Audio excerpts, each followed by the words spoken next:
today we are officially a live website. So hopefully some of you have had the chance to visit us at www.meta.digital.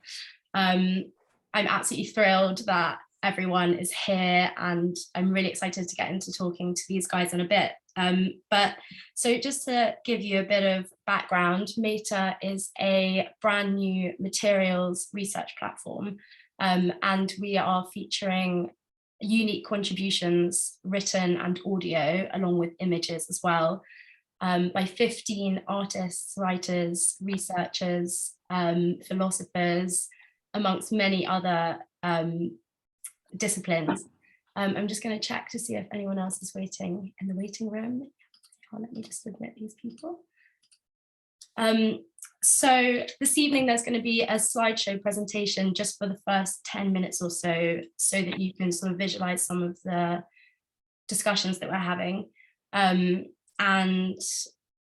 hopefully that makes it a bit easier to see. I'm sure that you've probably got to know some of the speakers already through the website if you've managed to have a look. So Meta is very kindly supported using public funding by the National Lottery through Arts Council England. And we're grateful to have also collaborated with FAD magazine and Chord Gallery. And another thank you for all of the amazing contributors who have written such thoughtful pieces for the website. It's been absolutely amazing to read them.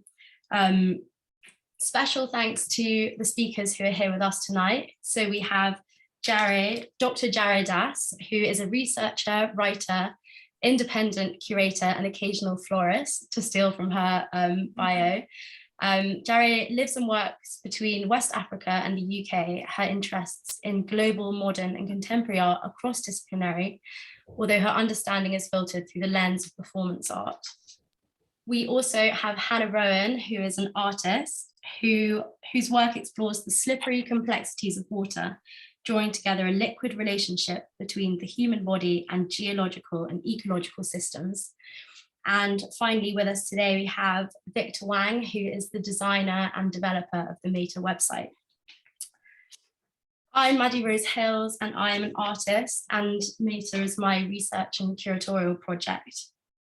So as I mentioned briefly, I would absolutely love you guys to ask any questions in the chat at any point if anything comes up.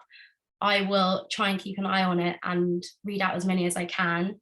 But yes, any questions are very much encouraged, very much encouraged.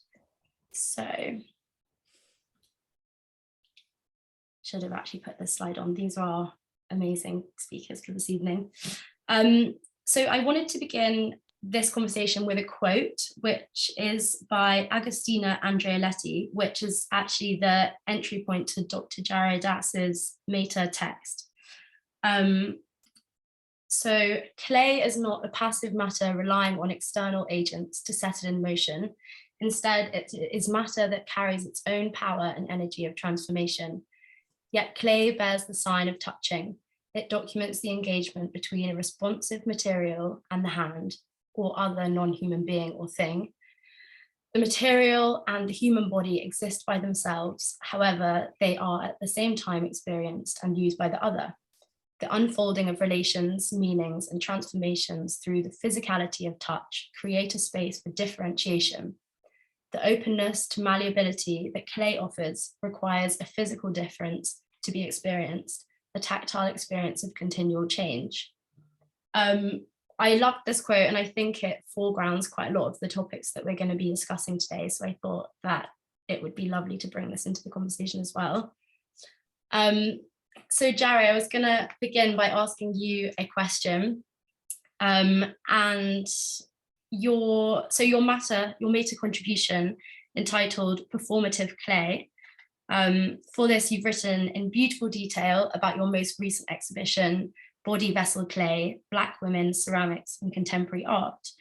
The show was recently on view at 2 Temple Place in London and set to tour to York Art Gallery this summer. One aspect of the show focuses on a new generation working with clay who come together in a contemporary display titled The Politics of Clay. So I'd be really interested to hear a bit more about this specific display and the politics of clay. Thank you, Maddie. Hello, everyone. Sabine from Australia. Wow. Thank you for joining us. Yeah, thank you for that quote, which I put in the essay. I guess also it's just so people know the exhibition just closed, so I'm reflecting a lot.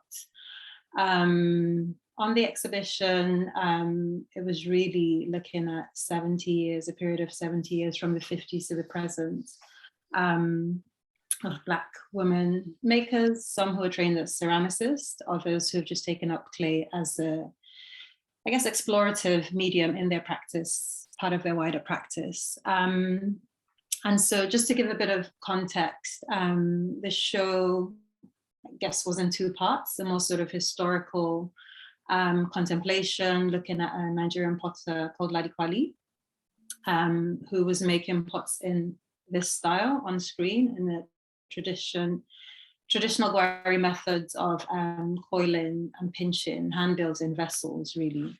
But what Maddie's highlighted, it's further on into the exhibition where I put together a contemporary display of artists, as I mentioned, some who would call themselves ceramicists, others who use clay as part of a performative practice. And I guess I was quite interested in this idea of how artists were working with clay in the contemporary sense, in the present. What is the image of a maker who works with clay as ceramicist? There's this sort of dichotomy between a group of people who make it traditionally, in a traditional sense, in non-urban settings, part of an indigenous history, like someone like Ladikwali. And then there's potters, part of movements in the context of England, British studio pottery movement. Those kind of potters who are more formalized and trained, I guess, in the craft. And I was just thinking what it means for an artist to take up clay as a medium independent of those as well. What does it mean for someone like Jade Montserrat to create a performance for camera where she's sort of exploring clay in its natural form? So in the exhibition, there was a piece titled Clay in 2015. Jade Montserrat is a British artist who works in performance text, installation, multidisciplinary artist. And this piece was really sort of in response to a location that is, so we don't have slides, sorry, but you can sort of have I can drop a link to the video in the chat actually in a minute. And so Clay by Jade Montserrat saw the artist and Webb Ellis, filmmaker she collaborates with, intervene within a landscape in Yorkshire, a site where Jade grew up in, Yorkshire countryside, and really sort of probing this question around land ownership and sort of who traditionally is allowed onto this natural landscape as someone who's biracial as well, and the history of sort of land ownership and the wealth that built this British countryside, which was very much parts of it, and the large proportions of it came from the transatlantic slave trade.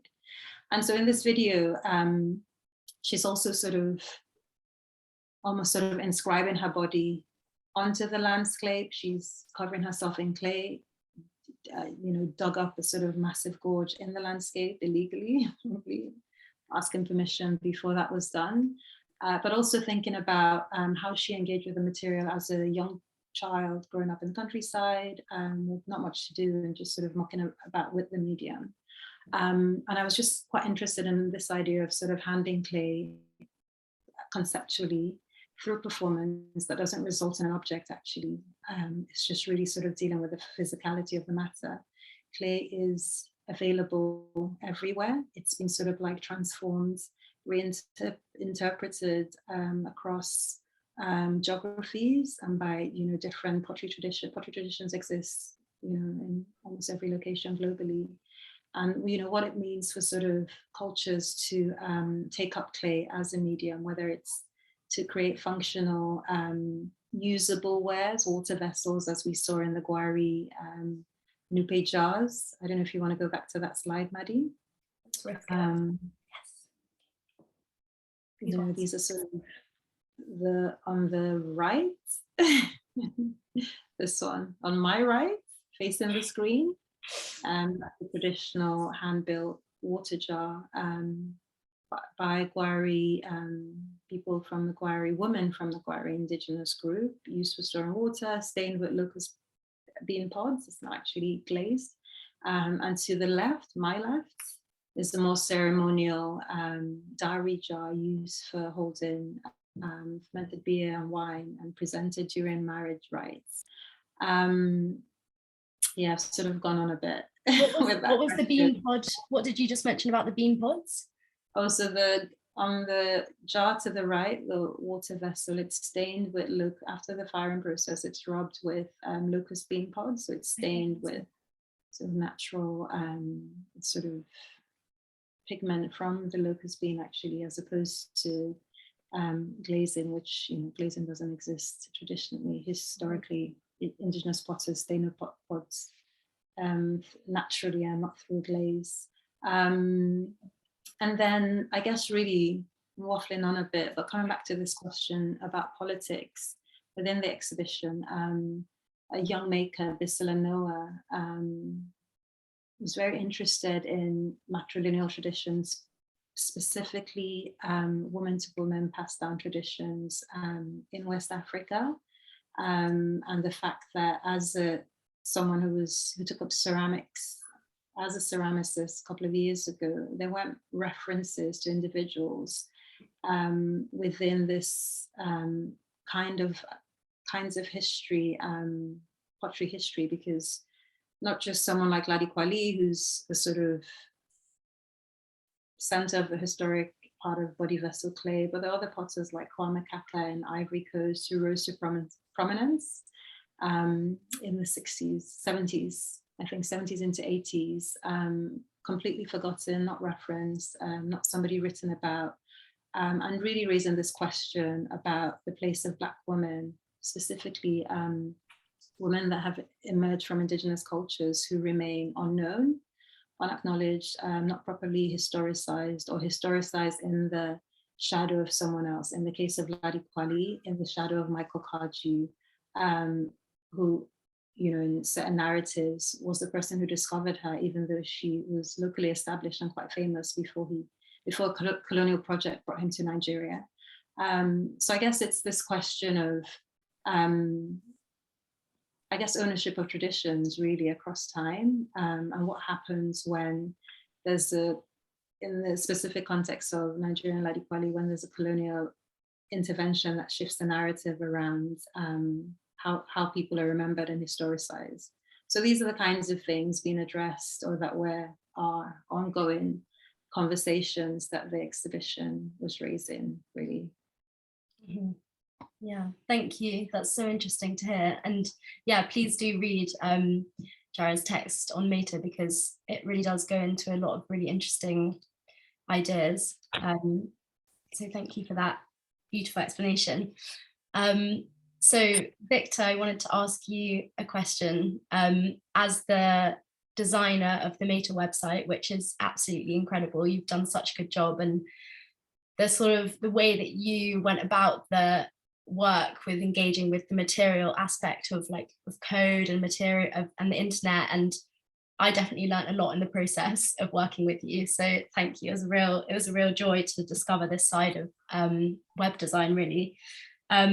You actually wrote right at the beginning, when we first chatted, often the internet is treated as a neutral medium for delivering content, but it has a shape and a grain just like any other material. With Meta, I'm hoping to expose that materiality. So I'm interested to know how you feel that materiality has been exposed in the website that you've created. Sure. Evening, everyone, and thanks, Maddie. And just to say, I've felt really lucky to work on the project, and I've really enjoyed reading through all the contributions as they've been coming in. So maybe the best way to talk about this is kind of in contrast to what usually happens in my experience. So normally, to design a website, you would draw a picture of the website that you want, and then that's one bit of it. And then the second bit is you code a website to make a website that looks like that picture. So then the sort of design and the code bits are two separate concerns. And what happens with that process often is it's kind of like a sort of beautiful theatre set where everything can look amazing from the front, but behind the scenes there's lots of sort of convoluted code and lots of things sticking out and lots of hacking going on to make it look like that picture. So I think with Meta and trying to work with the sort of material of websites, we wanted to start from the opposite end, so starting with like HTML building blocks, the building blocks that form websites, and then just sort of gently nudging those things to try and get them to a point where we thought they were working with Meta and what we wanted to achieve. Maybe a good example of this is the transcript button. Under audio pieces, there's often a little transcript button where you can read the text, and that's basically a default HTML element that we've done nothing to. I think this is probably, if anyone here has worked with website developers, you've probably experienced a situation where you'll ask them if you can do something on a website and they'll sort of sigh and say that that could take weeks or months. Or conversely, you might come to them with something you think is really complex and they might be able to do that in 20 minutes. And I think this is like partly because the materiality of websites has become so obscured over time as we've just like rearranged it into these sort of fantastical websites that bear no relation to the stuff that's sitting underneath it. Yeah, does that make sense? Yeah, and also I was thinking with this contribution here, I mean, the GIF in the end, we didn't put in the website, but this was one of those examples where I was like, oh, super easy. This text on the left-hand side, Nolan Oswald Dennis's piece, was full of text like this.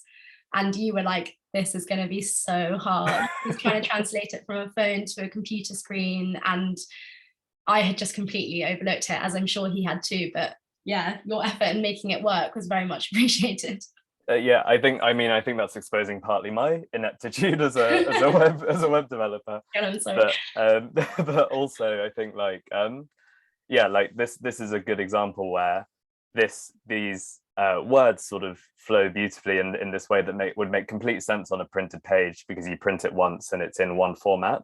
But with a website where everything sort of flexes and moves and people can look at it on any sort of device, like someone could look at this website on a watch, and what text wants to do naturally on a website is to reflow and to move around, and so to try and faithfully reconstruct something like this was more of a challenge than maybe one would imagine. But you know, we had some back and forth with Nolan, and I think we ended up in a really good place. Yeah, he was very happy, definitely. No, that's amazing, thank you. And this was another one actually that we had a bit of a back and forth about, trying to put these images together. Okay, well, Hannah, in that case, I will aim a question at you. So I came across your work a couple of years ago due to being really interested in your installations, which are these incredible amorphous stages for materials where you have this rusting steel, ice melting into water, copper that's oxidizing, and you really get to witness these material processes that are taking place. But what you go into in your contribution, which is really interesting, is the materials that are changing at a much slower rate. So you sort of speak about glass, and I'm not going to try and recount exactly the science of it because I will not be able to remember, but how glass is moving and it's not a solid thing. And you also speak about air bubbles that are trapped in ice, and this idea of ancient time being frozen in air bubbles. So I'm interested to know in all of your work with these transforming materials, how time has a role and how you're kind of thinking through time. Yeah. So I guess with all of my work, I'm kind of interested in presenting like sculpture as like transformation and interaction, where the materials are emerging, and I'm very interested in metamorphosis and using materials that can encode the passing of time. And I'm interested in like these intimate encounters we can have with materials. So I tend to like stage this ephemerality, and it becomes a way of sort of slowing down to different timescales of transformation that are embedded in the wider living world. And generally with all my work, I work across a lot of different mediums, but generally within, say, the sculptural installations, is I'm wanting to foreground like the animacy of the materials and how they can exist outside of human time. But then I'm also working with water often as a kind of interaction material that kind of catalyzes this change in other materials in a more perceivable passing of time. So I guess I'd been working with ice and water as a material in my work for some time physically.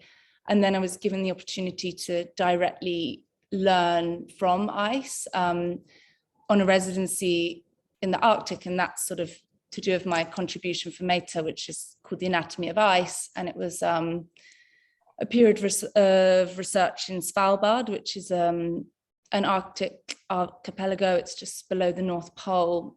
And we were sailing around on a ship around various like glaciers, but constantly at sea. And part of my like approach to this is I wanted to like work with submerged and embodied research methods. So that was like in relation to the equipment I was using, because my contribution is also an accompanying sound piece. So I was using a hydrophone, which is an underwater microphone, to gather these recordings like under the water and within the ice, but also like situating my body and submerging my body in the ice as well to gather these field recordings. And I sort of mentioned in the narrative about placing my body in the Arctic summer water. And I guess like during this experience, I became very focused on wanting to look closely at ice and writing down these observations of the kind of myriad of melting ice and how ice like behaves, and thinking of ice also as a body and an anatomy that relates to our bodies of water. And at a later date, I kind of connected these more personal encounters and memories with like more material science and kind of feminist new materialisms, and was very influenced by thinkers such as Karen Barad and Intra-Actions and Esther Leslie's writing around liquid crystals and Australian nameness and hydrofeminism. And I was really inspired with how Esther Leslie kind of wrote about liquid crystals and writing about this kind of mushy phase change in matter. And I guess from observing the ice, it was evident to me that there's like so much more happening in between rather than just moving from a frozen ice to flowing water. And I wanted to kind of complicate those boundary definitions between ice and water. And when I was recording with the hydrophone above and below the surface of the water, I was struck by the sound of this like chorus of melting ice, which is this kind of, you'll hear it on the website, but it's this kind of fizzing, crackling, bubbling sound. It's the ambient bass track, which I'm then speaking over. You can also read the text, but I'm also speaking the text. And the sound that you're hearing isn't the ice itself, but it's the air bubbles that are encased within the ice and held by the ice. And as the ice melts, they're kind of bursting free.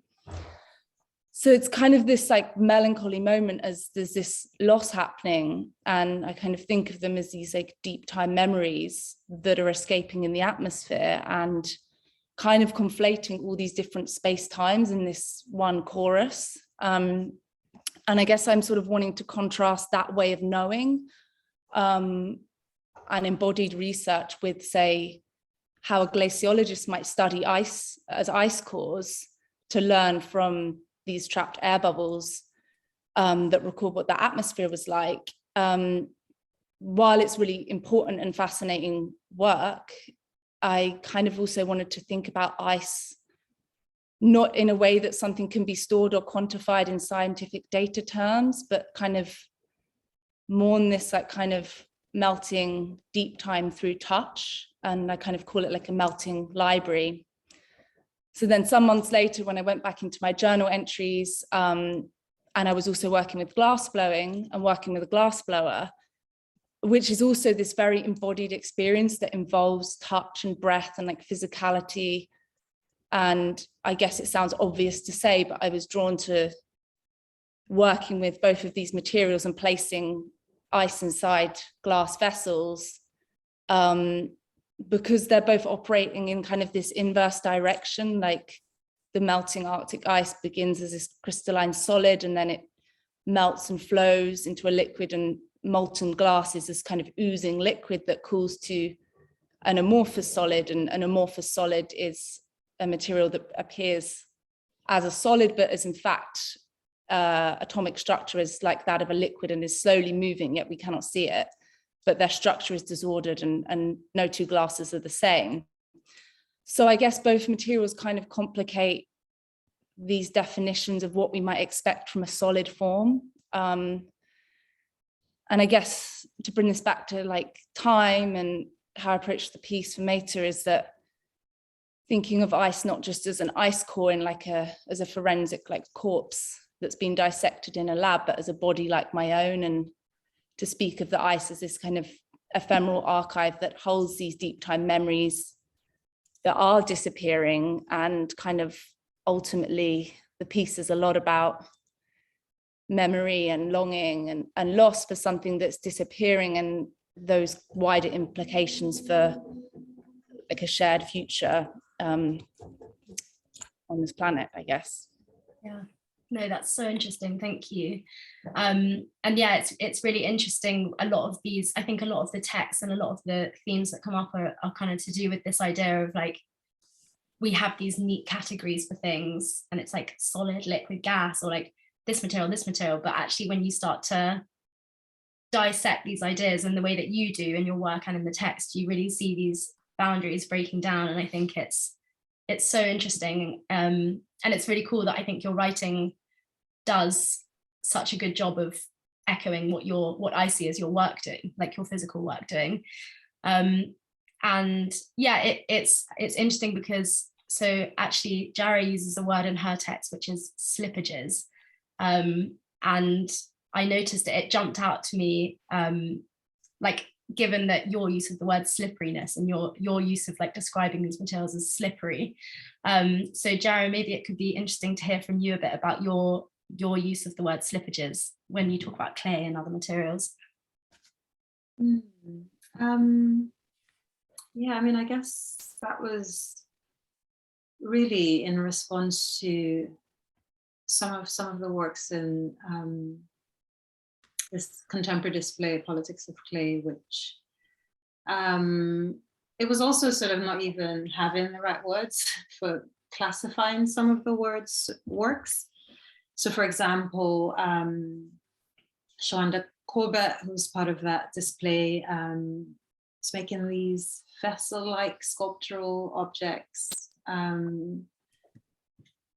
objects that were kind of drawing on a lot of the artist's inspiration around or reading around cyborg theory, and thinking about just what that meant for making a ceramic object that wasn't recognizable in certain ways, so kind of looking vessel-like, but then on a scale that was sort of speaking to something more sculptural. So we kept thinking about, even these, the history of this vessel form traditionally in something like ceramics, what that meant and what it meant to sort of upend that through an object that presented itself like looking like a vessel, but not quite behaving like one, quite disobedient actually. Ceramics is what we were also thinking. It's sort of slipped between categorization or form, actually, or formal tendencies and qualities. And I guess in the work of Phoebe Collins-James as well, with these torsos that was sort of drawing on references from Roman armor plates. Sorry, I don't know what happened there. And sort of also speaking to bodies that weren't sort of fixed to a given gender, actually, so sort of somewhere outside of that, outside of gender binaries, rendering that in clay and thinking about those as well. And I guess more literally, overall, just this idea of sort of in performance, clay becoming and unbecoming. In the work of Vivienne Chinasa-Ezuga, who had performed a piece called Uro in 2018 as part of Spill Festival, where she'd taken 30 kilos of clay, made sculptures out of it,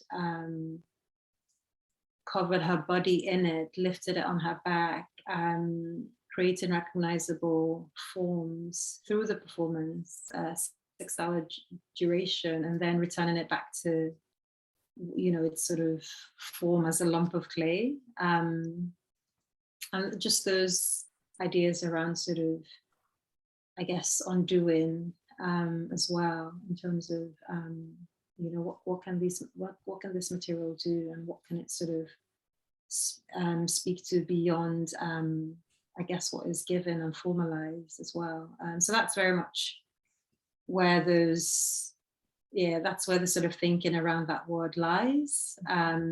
This sort of like undoing of categories, actually, or of what is known or what is given, testing that, pushing that. Yeah.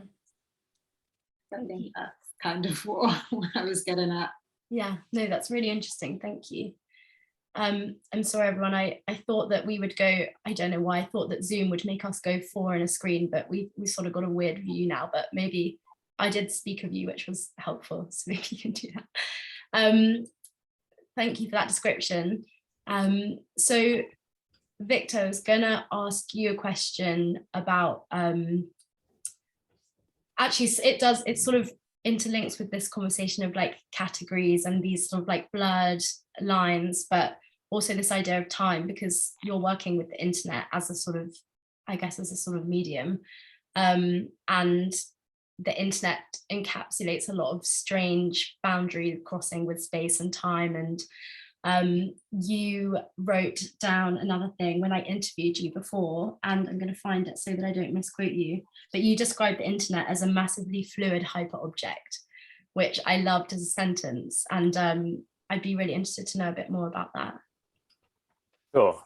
I think so. It's a hyperobject is a word coined by a guy called Timothy Morton, and I think I'll butcher this, but it refers to something that's so big and distributed across space and time that it's hard to know where the boundaries are, and it's hard to understand the impacts, and it's kind of unentangleable from everything else. I mean, some people have, I think this is a useful idea. Some people have said that anything could be a hyperobject and it's a bit meaningless, but I think it is useful when thinking about things like climate change or like the internet. And I think it sort of folds into a running theme with a lot of the contributions that material is not neutral and it's not apolitical, and it has these sorts of impacts and links with the rest of the world, whether they're overt or sort of less explicit.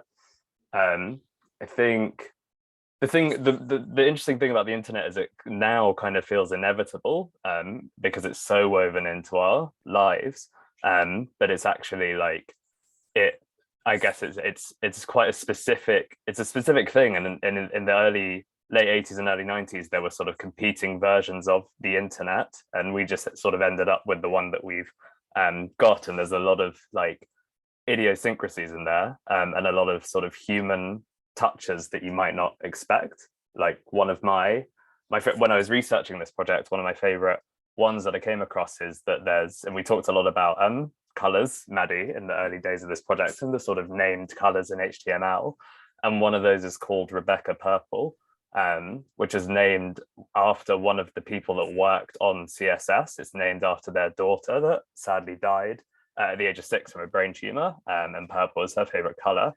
And I think that's a small example of how there are real idiosyncrasies and unusual things in this massive thing that we might not expect. But there's also sort of more political things embedded in there that affect people's lives, which are, you know, important, even more important to consider now that we sort of the internet is so embedded in our lives. Yeah, sure. That's really interesting. Thank you. And yeah, the color thing was a complete, it was so interesting learning about all of this stuff to do with the internet. And there were definitely a lot of moments where you kind of had to stop me because I was definitely spreading fake news about how the internet works. But obviously I'm not going to be able to understand it in such a short amount of time. I mean, like you just described, it's this huge entity, isn't it? And it's so interesting to learn about. But before we move on to the chat, Hannah, I was going to ask you about, just as a broad question, you are obviously working with a lot of these transformative materials. And I guess I just wonder quite loosely how that affects the way that you view materials, or even like what a material is, I guess. Yeah, I think it was interesting when Victor was talking about building the website a little bit and things of almost letting the material of how, I don't know the language again of the internet and building websites, but letting this kind of the guts and the internal system like also behave how it wants to behave, and not trying to kind of polish everything too much. But I think in the way how I relate to materials is also that maybe setting up scenarios, but allowing for kind of agency and animacy to also take hold. And as I was mentioning earlier, like I'm very interested in kind of emergence of materials that are like in becoming and metamorphosis and transformation, and like the ephemerality in that moment of experiencing a sculpture, in my case, that is changing.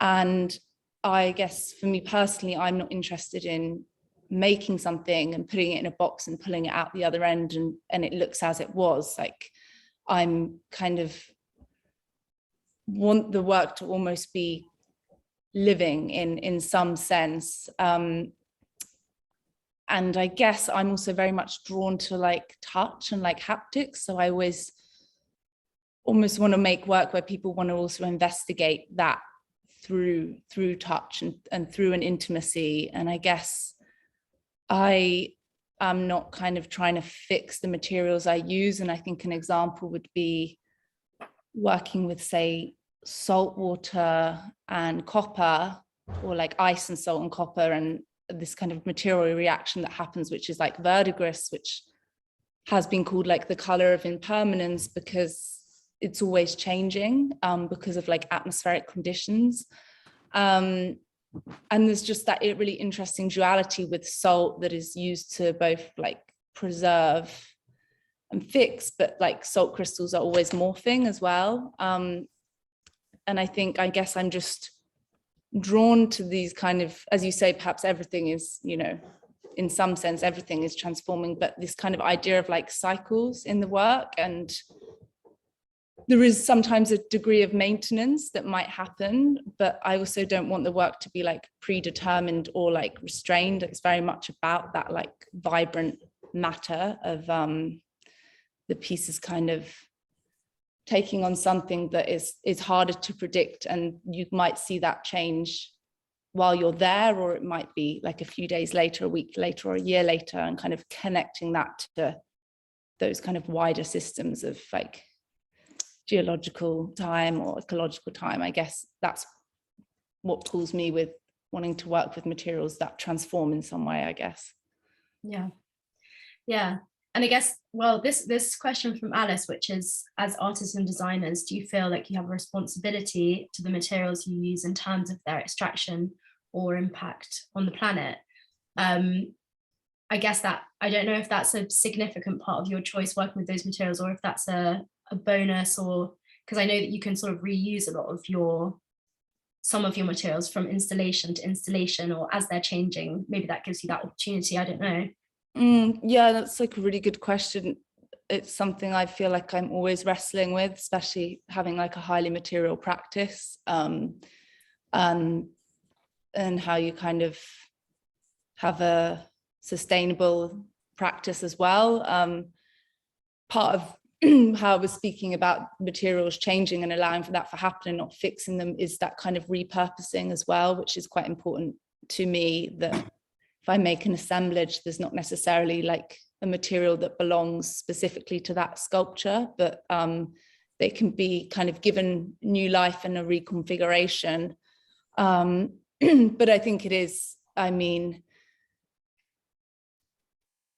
I think it is something I struggle with, having a material practice for sure, but then going down the other route, I also thinking about like screens and liquid crystals and what mines into making a video piece as well. But I think that's why how you've approached this website is actually really great, because it's very inspiring to think about.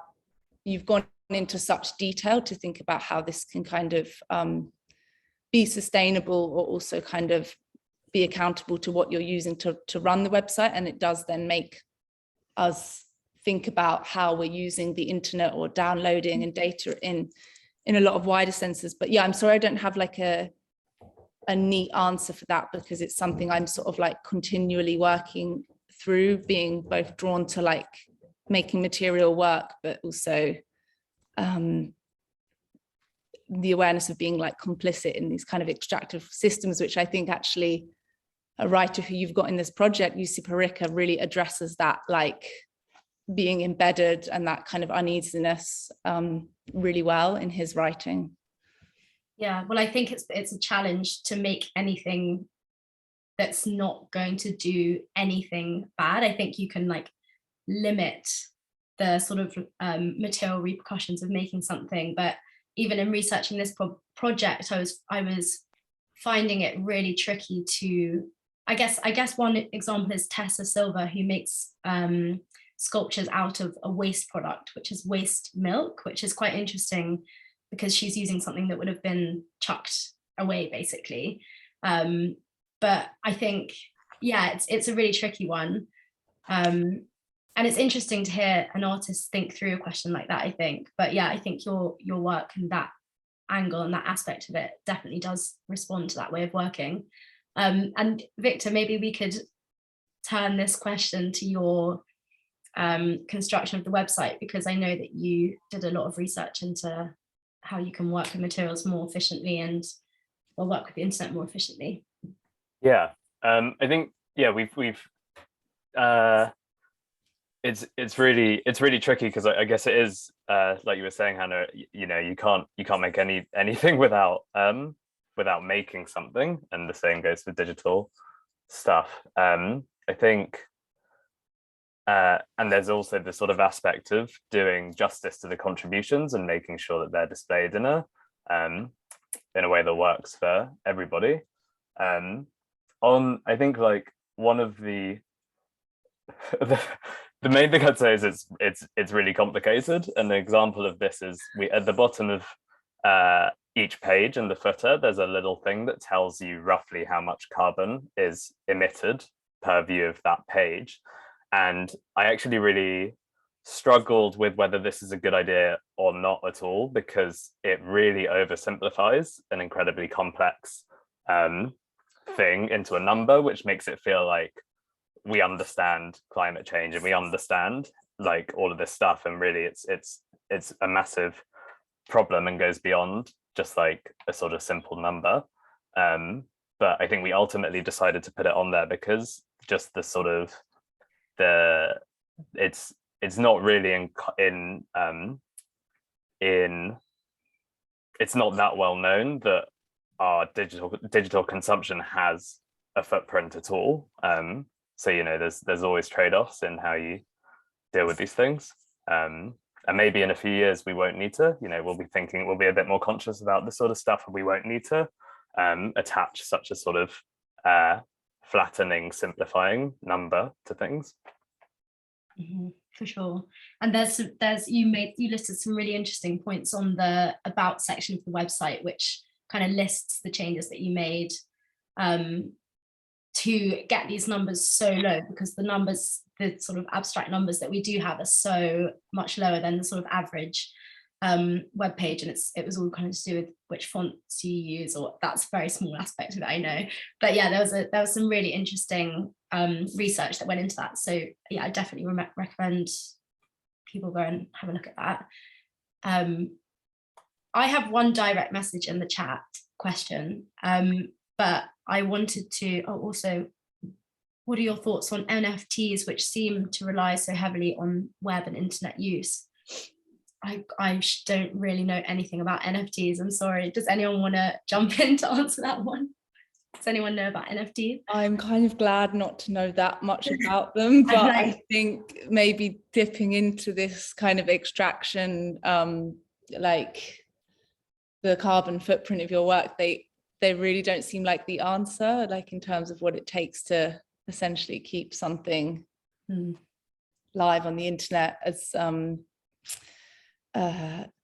there's a really like short condensed book called The Age of Earthquakes, I think, and it was an update on the Medium as the Massage. I always want to say Medium as the Message book, and kind of what you're saying with the website goes into all this kind of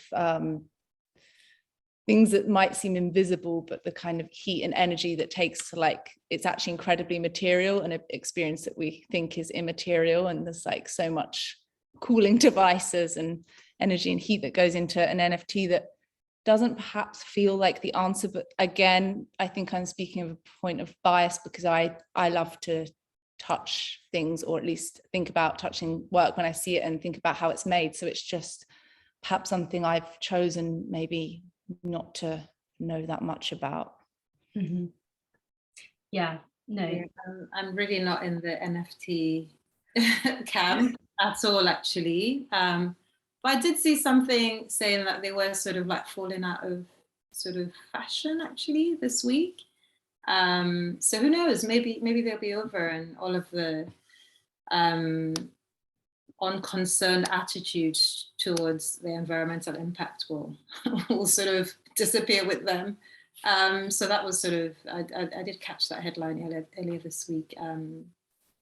I guess people aren't really interested in environmental impact when there's so much profit to be made. Yeah, I think maybe there's something perhaps that could be learned from them, is that, so when you think of like artists' work and secondary market and how that works, I think NFTs have like something that anchors them to the original maker. So perhaps it discourages this kind of flipping of like artists' careers to like make, I'm not sure, maybe there's something in that. But I mean, I will comment on something that I know about them.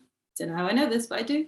Is that what it has done for sort of particularly emerging artists working on the continent, is that they've sort of directed part of what they do through NFTs actually, and having autonomy, getting sustenance. But then the sort of flip side of that is, you know, when you start having broader conversations about who's going to be worse impacted, we're all going to be like severely impacted by these climate changes. But living in that part of the world, you know, there's going to be like such, you know, catastrophic impact in the global south, actually, particularly with climate change. Actually, a lot that we're seeing now that is completely being like unreported and unacknowledged. I'm Nigerian. I spend a lot of time in West Africa, living on the continent when I'm not here, and just seeing how much is being overlooked actually governmentally, particularly policy, and just sort of thinking of the way something like NFTs is sort of liberating on the one hand, I guess, against this sort of market system. It's the same with cryptocurrencies in a different way. But then on the other hand, the sort of environmental impact of that, that isn't being sort of even brought into conversation actually. And I think that's also very intentional in terms of not making visible. I don't know that it's an concern. I think there are systems that are sort of actively not making the sort of NFT boom in contemporary African art, a sort of talking point around sort of environmental and climate justice. It's not a it's not a sort of overlooked thing. It's quite intentional that these conversations aren't happening. And I guess like moving back to Alice's question around, I'm not an artist and a maker, but specific to some conversations that I've had with the exhibiting artists in the show, some of them are certainly thinking about the impact of kilns and the amount of energy and power it takes to sort of fire a vessel, fire an object in a kiln, and just thinking about that and ways to sort of address that in their practice. So that's certainly has come up in conversations. And were there any ways that you learned about that they were addressing that? I mean, this is very much infancy. We need to sort of think through this. I just haven't sort of followed up actually with those conversations, just because it just hasn't happened yet. I haven't seen the particular artist that brought this up. And when we're sort of in the early days, we're speaking about the exhibition. Yeah, well, that would be something for us all to go and look into afterwards. Yeah, I was just quite interested in, I guess, what Hannah was saying about reusing and sort of repurposing work, or sort of parts of work that inform other work, a continuity in certain materials. Is that, I think you sort of mentioned something. Did I miss that? No, yeah, I was saying that, yeah. I certainly think that's something to really sort of embrace actually, and think through, and sort of, I guess, also a sort of return back to the landscape and nature, especially with ephemeral work actually, these kinds of, I guess,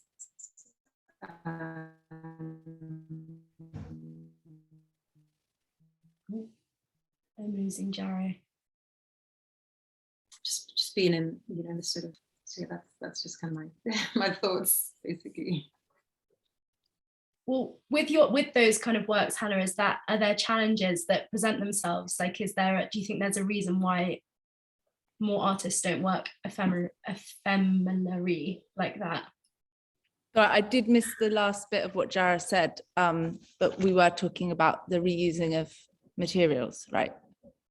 It just cut out for a minute. Yeah, sorry, my internet sort of went a bit wonky. I mean, the last bit of what I was saying was just really thinking about, I guess, ephemeral works that return back. Yeah. And the landscape. And yeah, like Anna Mendieta is a really kind of enduring inspiration for me with her silhouettes. And I suppose she recorded those, with an image still, but again, that kind of, and like Jade's piece, how you were describing, that's like an incredibly sustainable piece. Yes, it's been filmed, but it's, unless otherwise, how do we experience that work otherwise? But I think an artist I really admire too is May Hands, who has a very like sustainable practice, and we kind of share a lot of interests in terms of cycles within materials, and like using like seasonal debris and like allowing for like entropy. And that was something, it comes about through a kind of trying to keep a practice sustainable, but also financially sustaining a practice, and not just boxing everything up in storage and it just existing as that kind of one work, I guess. And I think it's sort of using every piece of the animal, I guess, rather than just like one prize bit. So yeah, I think sometimes some of my more interesting pieces come with the like the remains as well, and then making a new piece from that. Thank you for that, Hannah. That's so interesting to hear. I am very sad to say that we are running out of time / have 1 minute, so we have run out of time. But that was so interesting, that conversation, and I hope that this is the start of many more conversations to come. And yeah, it's been a joy hearing you guys connect over all of these different interlinking things and interlinking strands of your practices. So thank you so much for allowing us to be a part of that this evening. And everyone who hasn't yet, please take a minute to browse across our new platform, Meta, www.meta.digital. And we're also on Instagram as well if you need some quick links to find that. But yeah, thank you very much, everyone, and hope you enjoy the rest of your evenings. And thank you again, Victor, Hannah, and Jareh. Thank you. Thanks, Maddie. Thank you. Thanks. Thank you, everyone. Thank you. Bye.